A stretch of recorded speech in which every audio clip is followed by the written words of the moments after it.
Hello everyone, welcome back to my channel success education point with Sapna. इस video में आज हम देखने वाले हैं हिंदी क्लास 10 का चैप्टर नंबर 4 है। एही ठैया झुलनी हैरानी हो रामा, इस पार्ट का नाम है ये। आज हम इस पार्ट के प्रश्नोत्तर देखेंगे। देखिए, आपका आरबीएसई बोर्ड का जो कोर्स है 10th क्लास का, वो इस बार चेंज हो चुका है और आपकी दो बुक्स इस बार कोर्स में चलेंगी। पहले है क्षितिज भाग 2 और दूसरी है कृतिका भाग 2। तो ये जो चैप्टर 4 है, ये कृतिका भाग 2 नामक पुस्तक से मैंने लिया है और क्षितिज बुक के 1 से लेके 7 तक के चैप्टर के जो क्वेश्चन आंसर्स है वो पहले से ही मेरे चैनल पे डले हुए हैं, आप वीडियो देख सकते हैं। इसलिए चैनल को सब्सक्राइब जरूर कर लें और बेल आइकन को प्रेस करके रखें, जिससे नेक्स्ट जो भी वीडियो मैं अपलोड करूं उसकी नोटिफिकेशन आपको मिलती रहे।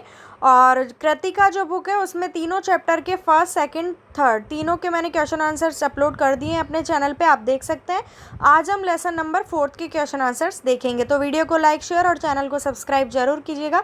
पहला क्वेश्चन है, हमारी आज़ादी की लड़ाई में समाज के उपेक्षित माने जाने वाले वर्ग का भी योगदान कम नहीं रहा है। इस कहानी में ऐसे लोगों के योगदान को लेखक ने किस प्रकार उभारा है। हमारी आज़ादी की लड़ाई में प्रत्येक धर्म और हिंदू समाज के प्रत्येक वर्ग ने बढ़ चढ़कर अपना योगदान दिया। इसमें शिक्षित एवं उच्च वर्ग का योगदान रहा है, परंतु समाज के उपेक्षित एवं पिछड़ा वर्ग का योगदान भी कुछ कम नहीं रहा। प्रस्तुत कहानी उपेक्षित वर्ग के प्रतिनिधि पात्र गौन हारिन दुलारी के और टुन्नू जैसे पात्र के बलिदान को भी प्रेम कथा के रूप में रेखांकित करती है। दूसरा प्रश्न, कठोर हृदय समझी जाने वाली दुलारी टुन्नू की मृत्यु पर क्यों विचलित हो उठी।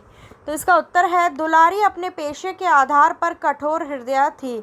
कठोर हृदय मतलब कठोर हृदय वाली।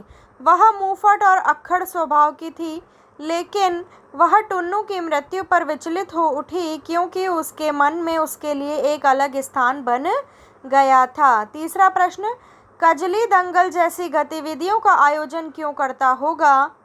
कुछ और परंपरागत लोक आयोजनों का उल्लेख कीजिए। कजली दंगल जैसी गतिविधियों का आयोजन आम जनता के मनोरंजन के लिए हुआ करता होगा। इसे बादों की तीज पर गाया जाता है। कजली दंगल को लोग अपनी प्रतिष्ठा का प्रश्न बनाकर अपने दल में गायक गायिका को जोड़कर इसका आयोजन करते थे। कजली दंगल जैसे कुछ परंपरागत लोक आयोजन है, जैसे त्रिंजन जो है पंजाब में होता है, आला उत्सव राजस्थान में, रागनी प्रतियोगिता हरियाणा में, फूल वालों की सैर दिल्ली में और उत्तर भारत में पहलवानी कुश्ती का आयोजन। अगला प्रश्न, दुलारी विशिष्ट कहे जाने वाले सामाजिक सांस्कृतिक दायरे से बाहर है, फिर भी अति विशिष्ट है। इस कथन को ध्यान में रखते हुए दुलारी की चारित्रिक विशेषताएं बताइए। तो दुलारी की चारित्रिक विशेषताएं हैं, पहली है कुशल गायिका। दुलारी एक कुशल गायिका है, उसका स्वर मधुर और बेजोड़ है, इसलिए कजली दंगल में वह जिस और खड़ी हो जाती है उस पक्ष की निश्चित ही जीत होती है।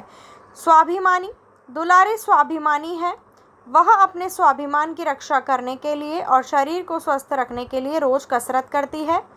तीसरा, देश प्रेमी, दुलारी के मन में देश की प्रेम की अपार भावना समाई हुई है, इसलिए वह देश प्रेमियों के जुलूस की चादर पर अपने विदेशी वस्त्र फेंक देती है। यह विदेशी वस्त्र होली जलाने के लिए ले जा रहे थे।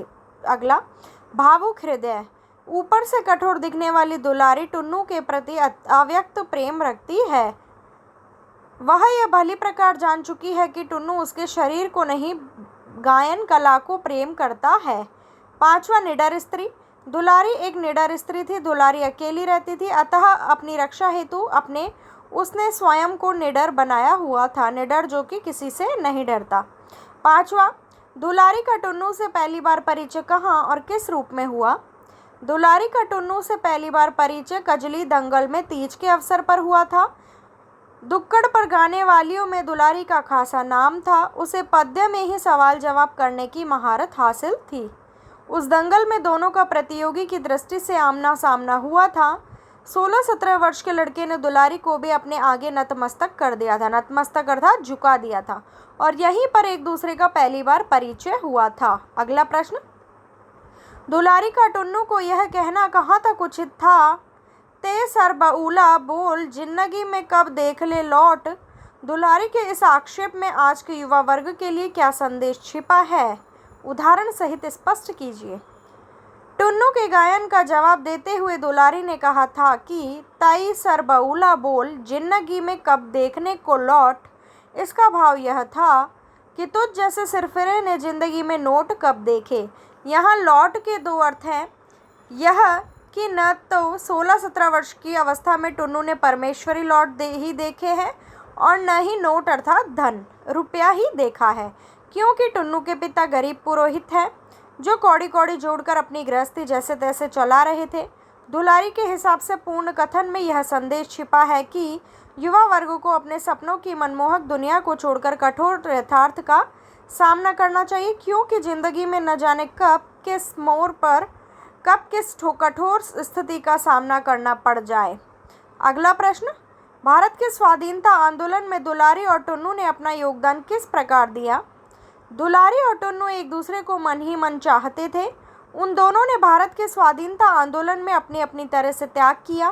टुन्नू द्वारा विदेशी वस्त्रों की होली जलाने वाले आंदोलन कार्यक्रम में दुलारी ने विदेशी मिलों में बनी मखमली किनारे वाली नई साड़ियों का बंडल खिड़की खोलकर नीचे फैली चादर पर फेंककर अपनी देशभक्ति का क्या दिया? परिचय दिया। अगला प्रश्न, दुलारी और टुन्नू के प्रेम के पीछे उनका कलाकार मन और उनकी कला थी। यह प्रेम दुलारी को देश प्रेम तक कैसे पहुंचाता है? दुलारी और टुन्नू दोनों की अवस्था में एक बहुत बड़ा अंतराल था, इसलिए उनके प्रेम के पीछे कामेच्छा नहीं थी, बल्कि उनका कलाकार मन और उनकी कला थी। उनका प्रेम आत्मा का था। टुन्नू केवल दुलारी की कला का दीवाना था। जब दुलारी ने टुन्नू को स्वाधीनता आंदोलन में भाग लेते हुए और विदेशी कपड़ों को जलाने के कार्यक्रम में अग्रणी देखा, अग्रणी अर्थात प्रथम, तो उसके मन में भी देशभक्ति का जज्बा फूट पड़ा। अगला नवा प्रश्न, जलाए जाने वाले विदेशी वस्त्रों के ढेर में अधिकांश वस्त्र फटे पुराने थे, परंतु दुलारी द्वारा विदेशी मिलों में बनी कोरी साड़ियों का फेंका जाना किस मानसिकता को दर्शाता है? तो इसका उत्तर है स्वयं सेवकों द्वारा फैलाई चादरों पर दुलारी द्वारा फेंकी गई कोरी साड़ियाँ उसकी इस मानसिकता को दर्शाता है कि वह एक सच्चे हिंदुस्तानी है, जिसके हृदय में देश के प्रति प्रेम व आदर भाव है। देश के आगे उसके लिए साड़ियों का कोई मूल्य नहीं है, क्योंकि उसने जो है अपनी नई साड़ियाँ जला दी। अगला प्रश्न, मन पर किसी का बस नहीं, वह रूप या उम्र का कायल नहीं होता। टुन्नू के इस कथन में उसका दुलारी के प्रति किशोर जनित प्रेम व्यक्त हुआ है, परंतु उसके विवेक ने उसके प्रेम की दशा को किस दशा की ओर मोड़ा? तो इसका उत्तर है टुन्नू का यह कथन अपने आप में सत्य है, लेकिन दोनों का प्यार आत्मिक था, अर्थात आत्मा से था। वह दुलारी के शरीर से नहीं बल्कि उसकी कला से प्रेम करता था। इसलिए उसके विवेक ने उसके प्रेम को श्रद्धा का स्थान दे दिया, जिसने उसे देश प्रेम की ओर मोड़ दिया। अगला प्रश्न, एही ठैया झुलनी हैरानी हो रामा का प्रतीकार्थ समझाइए। लोक भाषा में रचित इस गीत के मुखड़े का शाब्दिक अर्थ है, इसी स्थान पर मेरी नाक की नथनी खो गई है। इसका प्रतीकार्थ अपने आप में गहन है। तो ये थे हमारे इस चैप्टर के क्वेश्चन आंसर्स। वीडियो को लाइक, शेयर और चैनल को सब्सक्राइब जरूर कीजिएगा। मिलती हूँ आपसे नेक्स्ट वीडियो में। Thank you for watching my video.